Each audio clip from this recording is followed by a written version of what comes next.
Piece एकोर्ड तपाईँको 2063 साल मङ्सिर 5 गते भइसकेको आएको थियो। त्यति बेला चाहिँ त्यो शान्ति सम्झौता गर्ने कुरा 6 महिनाभित्र सबै तपाईँको सहयोग चौर निर्माण गर्ने, बेपत्ताहरूलाई 3 महिनाभित्र गर्ने भन्ने कुरा थियो। किन भएन, किन कम्प्लिट भएन र राजनीतिक दलहरूमा चाहिँ किन आफ्नो स्वार्थको लागि अपव्यक्तिका तपाईँको गठबन्धन गरिन्छ? जनताको इच्छा गठबन्धन किन गरिँदैन? जनताको स्वार्थमा गठबन्धन किन गरिँदैन? तपाईँको अहिले सबै युवाहरूलाई चाहिँ विकासमा किन जोडिँदैन? युवाहरू कुलतमा किन बसिराखेका छन्? र युवाहरू तपाईँको वैदेशिक रोजगारमा तपाईँको खाडी कुरोमा शरणमा किन गइरहेका छन्? महिला दिदीबहिनीहरूलाई चाहिँ विभिन्न वाहनमा किन तपाईँको ट्राफिकमा परिरहेका छन्?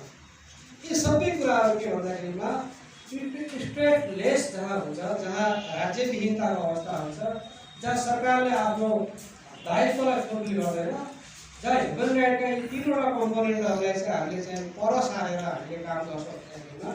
त्यहाँ सुशासन पनि हुँदैन, त्यहाँ जिम्मेवारी बोधपन हुँदैन, त्यहाँ तपाईँको चाहिँ इम्युनिटीलाई हामीले इन्द गर्न सक्दैनौँ। कार्यसमितिले यो संस्थाको विधान तथा उद्देश्य परिपूर्तिको लागि गरेका विभिन्न क्रियाकलापहरूको समीक्षा पुनरावलोकनको कार्य रिभ्यू हुन्छ र आगामी कार्यसमितिलाई सुझावसहित जति पनि हाम्रा जिम्मेवारीहरू छन्, गर्नुपर्ने बाँकी कामहरू छन्, त्यो विरासत सुम्पिने एउटा सुनौलो अवसरहरू पनि हो र केही सिकाइहरू पनि हो।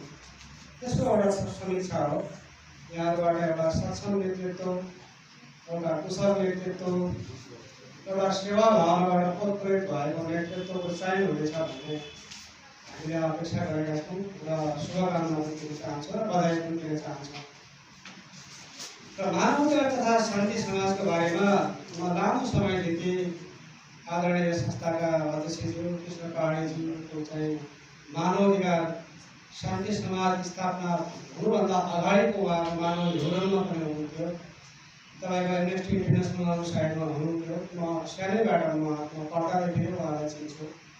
म विराटनगर कार्यालयको क्षेत्रीय कार्यालयको कार्य पूर्ण हुँदाखेरि पनि त्यहाँ विभिन्न कार्यक्रममा उहाँ आउनुहुन्थ्यो, किनभने म विराटनगरवासी पनि हो र त्यहाँ पनि उहाँसँग साक्षात्कार हुने, उहाँबाट धेरै कुराहरू हामीले सिक्ने मौका पनि पाउँछौँ।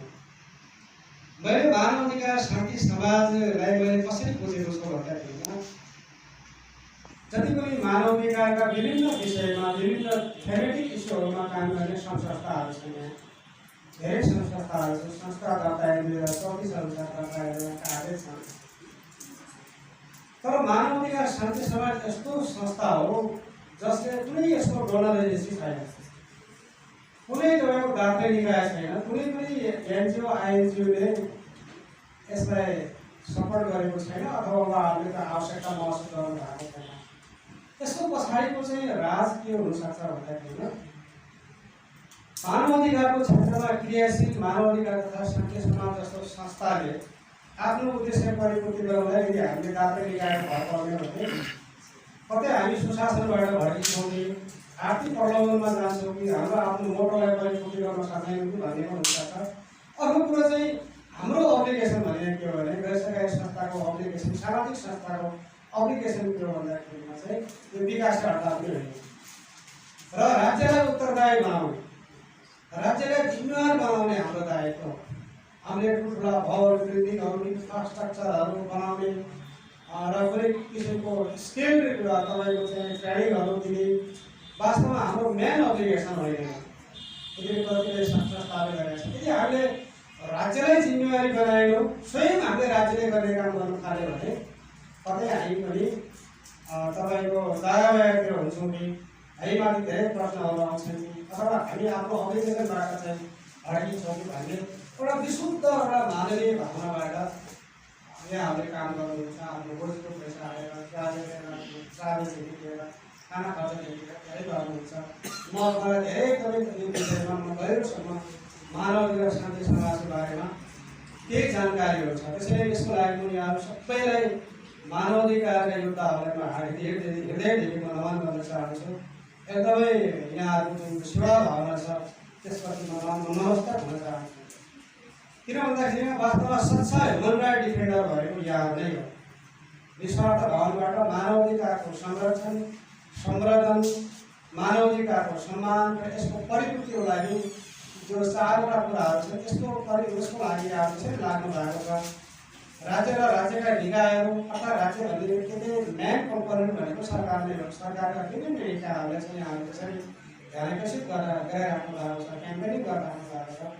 एउटा महत्त्वपूर्ण चाहिँ राष्ट्रको निकाय र मानवाधिकारको हामीले कुरा गर्ने बित्तिकै हाम्रो दायित्व, राज्यको दायित्व, समाजको दायित्व, घर परिवारको दायित्व, अरू स्टेक होल्डरहरूको दायित्व के हुनसक्छ भन्ने हिसाबले हामीले मानवाधिकारको आम नागरिक तहसम्मको बुझाइको अन्तरले गर्दाखेरिमा चाहिँ हामी कन्फ्युजनमा छौँ र हामी वास्तवमा अवसरमा यहाँको साधारण सभा सफल र भव्य तरिकाले सफल हुनेछ भन्ने शुभकामना मेरो आफ्नो व्यक्तिगत तर्फदेखि र केन्द्रको तर्फदेखि यहाँलाई शुभकामना व्यक्त गर्न चाहन्छु।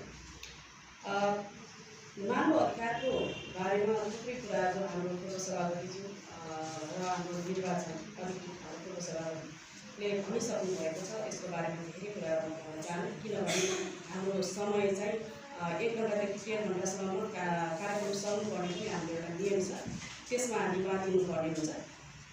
मानवाधिकार तथा समाज शान्ति, लोकतन्त्र, अहिंसा, मानवाधिकारका लागि क्रियाशील एक गैर सरकारी र गैर राजनैतिक एवं लाभ निरपेक्ष स्वयंसेवी संस्था हो। यो संस्था स्थापना कालदेखि समाजमा रहेका विभिन्न कुराहरूको लागि चाहिँ आवाज उठाउँदै आएको छ। यो अघि पनि आइसकेको कुरा हो। हिंसा र हिंसाको कुरा मात्रै होइन, एउटा पृथ्वी बचाउ कसरी गर्ने, हिमाल बचाउ कसरी गर्ने, अहिलेका बालबालिकाहरू लागु पदार्थमा फसिरहेका छन्, उनीहरूलाई कसरी उन्मुक्ति दिने जस्ता थुप्रै विषयहरूलाई चाहिँ यसले उठान गरिरहेको छ। समाजमा कस्ता खालका समस्याहरू परेको छ, त्यसका समस्याहरूका बावजुद सरकारलाई चाहिँ घसघस गर्ने काम चाहिँ केन्द्रदेखि जिल्लासम्मका हाम्रो साथीहरूले गरिराख्नु भएको छ। त्यसकारण हामी एउटा स्वयंसेवी संस्था हो। यसमा लाग्न चाहिँ अब धेरै मान्छेहरू हामी सहभागी त हुँदैनौँ, किनभने सबैजनाले पैसा नै हेर्नुहुन्छ होइन। त्यसकारण हामी यसमा लाग्ने जो कोही हुनुहुन्छ, धन हुनेसँग मन हुँदैन, मन हुनेसँग के अरे धन हुँदैन भनेको जस्तै गरेर हामीसँग पैसा हामीको लागि एउटा न्यायको निम्ति चाहिँ आवाज बुलन्द गर्ने काम चाहिँ यो संस्थाले गर्दै आएको छ। अब यो हाम्रो केन्द्रको नारा छ विकासमुखी राजनीति, सेवामुखी राजनीति, उद्यममुखी समाज र अधिकारमुखी संस्कृति छ। भर्खरै मात्रै हाम्रो संविधान 2072 को संविधानले तोकेअनुसार अस्ति भर्खरै हामीले स्थानीय निर्वाचन हामीले सकाएका छौँ र हामीले त्यसबाट चाहिँ निर्वाचन गरेर हामीले पठाएका छौँ उपयुक्त व्यक्तिलाई। तर अहिले चाहिँ के छ भने राजनीतिक क्षेत्रमा चाहिँ हामीले जस्तो पायो त्यस्तै मान्छेहरूलाई ल्याएर हामीले एउटा राजनीतिक दललाई नै विश्वास गर्ने र त्यही जुन पार्टी हो त्यही पार्टीलाई नै भोट दिनुपर्छ जस्तो आए पनि भन्ने हिसाबले गर्दा अहिले चाहिँ राजनीति के छ धुमलिरहेको छ, लरबराइरहेको छ। हाम्रो देश चाहिँ एकदमै कठिन अवस्थामा गइरहेको हामी सबैलाई सर्वविदितै छ। त्यसकारण पनि हामीले अहिले यो स्थानीय चुनावमा हामीले देखिरहेका छौँ कि यो राजनीतिक दल नराम्रो भनेको होइन, यसमा आउने जुन व्यक्तिहरू हुनुहुन्छ नि उहाँहरूको खराब एउटा बानीले गर्दाखेरि केही खराब बानीले गर्दाखेरि चाहिँ पुरै राजनीति दललाई नै एउटा नराम्रो पाइरहेको छ। यस कारणले पनि अहिलेको स्थानीय चुनावमा स्वतन्त्रबाट थुप्रै युवाहरू चाहिँ निर्वाचित भएर पनि आउनुभएको छ। त्यसकारण पनि अब फेरि आउने जुन चुनाव छ, आउँदै गरेको मङ्सिर 4 को चुनावमा त्यसमा पनि हामी अलिकति व्यक्तिलाई के अरे पार्टीलाई होइन व्यक्तिलाई हेरेर हामीले भोट दिनुपर्ने हुन्छ र त्यो अनुसार हामीले चाहिँ व्यक्ति ल्यायौँ भने मात्रै हाम्रो राजनीति सफल हुन सक्छ। अर्को कुरा के छ भने जबसम्म राजनीतिक दलमा लाग्ने व्यक्तिहरू जबसम्म सक्षम, स्पष्ट र स्वतन्त्र हुनुहुन्न उहाँहरू, तबसम्म चाहिँ हाम्रो विकास कहिले पनि अगाडि बढ्न सक्ने छैन, देशमा शान्ति चाहिँ कायम हुन सक्ने छैन। त्यसकारण पनि आउँदै गरेको निर्वाचनमा पनि हामीले दललाई हेर्दैनौँ, हामीले एकदमै सक्षम व्यक्तिलाई ल्याउनेछौँ अनि मात्रै देशको विकास एकदमै द्रुत भएर जानेछ। अलिकति मैले अर्को कुरालाई के जोडेँ भने यो उद्यमशीलताको कुरा छ।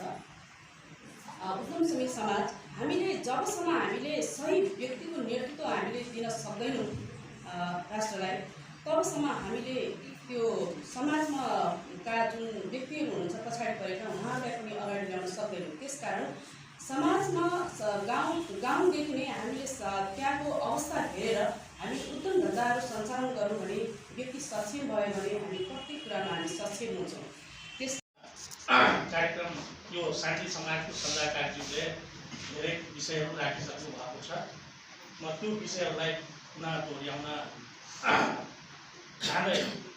र विषय र सन्दर्भ के हो भने मानव अधिकार तथा शान्ति समाजको विषय, मानव अधिकारसँग सम्बन्धित विषयहरूको घटनामा उचित रूपमा संलग्न हुने र मानव अधिकार हननका कुनै पनि घटनाहरू यदि भएका छन् भने त्यसमा निष्पक्ष रूपले स्वतन्त्र रूपले त्यो विषयमा बोल्ने भनेको एउटा निर्भीक र गैर सरकारी संस्थाको रूपमा मानव अधिकार तथा शान्ति समाज रहेको अवस्था यहाँहरूलाई जानकारी नै छ। जस्तो मानव अधिकारको क्षेत्रमा राष्ट्रिय रूपमा काम गर्ने एउटा सरकारी ऐनको रूपमा काम गर्ने राष्ट्रिय मानव अधिकार आयोग छँदैछ। उहाँहरूले आफ्नो नियमित रूपमा काम गरिआएको अवस्था विद्यमानता छ। त्यो बाहेक अन्य गैर सरकारी संस्थाहरू पनि यस क्षेत्रमा तमाम क्रियाशील रहेको अवस्था देखिन्छ। एउटा गैर नाफा रहित र एउटा स्वतन्त्र संस्थाको रूपमा जहाँ कुनै केही कसैको लगानी पनि छैन, एउटा स्वतन्त्र रूपमा एउटा संस्था एउटा सम्मानको लागि मात्रै जुटेको संस्था भनेको मानव अधिकार तथा शान्ति समाज संस्था हो। र त्यो संस्थामा लागेका व्यक्तिहरू निष्पक्ष रूपमा कसैको पक्ष विपक्षमा नलागेर मानव अधिकारका विषयहरू जहाँ उठ्छन् त्यो विषयको विरुद्धमा चाहे सरकारलाई हचमचाउने काम होस्, चाहे देश विदेशको कुनै घटना होस्, कुनै युद्धको घटना होस्, त्यो विषयमा मानव अधिकार तथा शान्ति समाजले बारम्बार त्यसको विरोध गर्ने, त्यसको प्रदर्शन गर्ने लगायतका कार्यहरू गरिआएको अवस्था विद्यमानता छ। र त्यो कार्यक्रममा हामी आफै पनि सहभागी भएका छौँ।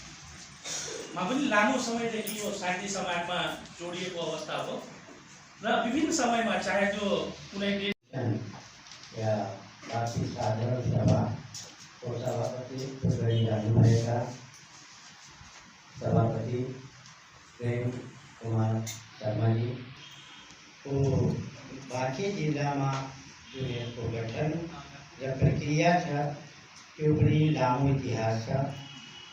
नेपालमै जब यो शाखा यो केन्द्रको रूपमा जब गठन भयो त्यसको लगत्तै पछि बाँके जिल्लामा पनि यो नेपालगञ्ज शाखाको रूपमा यो काम गर्न सुरु गर्यो। तर यसमा धेरै उतार चढाव आयो। यसको कारण के छ भने मानव अधिकार शान्ति समाज एउटा विशिष्ट संस्थाको रूपमा अगाडि सरेको छ र विशिष्ट संस्थाको रूपमा अगाडि सरेको हुनाले यसको जो गतिविधिहरू छन् र सदस्यता प्रक्रिया पदाधिकारीहरूमाथि त्यस्तो अलिकति नियन्त्रण भन्नु पर्यो, केही नियन्त्रण छ र त्यो नियन्त्रणले चाहिँ आफ्नो सदस्यहरूलाई उसले पुरा छाडाको रूपमा छोडेको छैन। जसले गर्दाखेरि मानव अधिकार शान्ति समाजको सदस्य एउटा जिम्मेवार हैसियतवाला र शान्ति प्रति समर्पित व्यक्तित्वलाई मात्रै स्थान दिएको छ मानव अधिकार शान्ति समाज। यसै कारणले गर्दाखेरि यसमा प्रवेश गर्ने व्यक्ति प्रवेश गर्न त उत्सुक हुन्छन्, तर जब उनीहरूले यसको काम र प्रक्रिया हेर्छन् त उनीहरू पछाडि फर्किन्छन् पनि। कारण के छ भने राजनीतिमा जो राजनीतिक हैसियत राख्ने या कुनै पनि राजनीति पार्टीको जिल्ला समिति सदस्य या केन्द्रका कहीँ पनि पार्टीको यदि उनीहरू पदाधिकारीको हैसियतमा छन् भने उनीहरूलाई मानव अधिकार शान्ति समाजले स्वीकार गर्दैन, उनीहरूलाई सदस्यतासम्म पनि दिँदैन। कथम कदाचित साधारण सदस्यता लिएर बसेका छन् भने तर उनीहरूलाई पदाधिकारीको हैसियतमा कार्य समितिमा मानव अधिकार शान्ति समाजले ल्याउँदैन र यदि थाहा पायो भने पछि उसले निकाल्ने पनि काम गरेछ नि, बर्खास्त गर्ने काम पनि त्यो हिचकिचाउने मानव अधिकार शान्ति समाज। यसको मुख्य उद्देश्य यो हो कि मानव अधिकार शान्ति समाजमा रहेर जो यसको नियम र कानुन भन्नु पर्यो र जो आस्था छ त्यसमा ठेस नहोस् र काम गर्नेप्रति हाम्रो निष्पक्षता र देखियो। त्यस कारणले मानवाधिकार शान्ति समाज निष्पक्ष भएर देशको विकास शान्तिको पक्षमा आवाज बुलन्द गर्न, मानवाधिकारको पक्षमा आफ्नो अधिकार आवाज बुलन्द गर्नको लागि र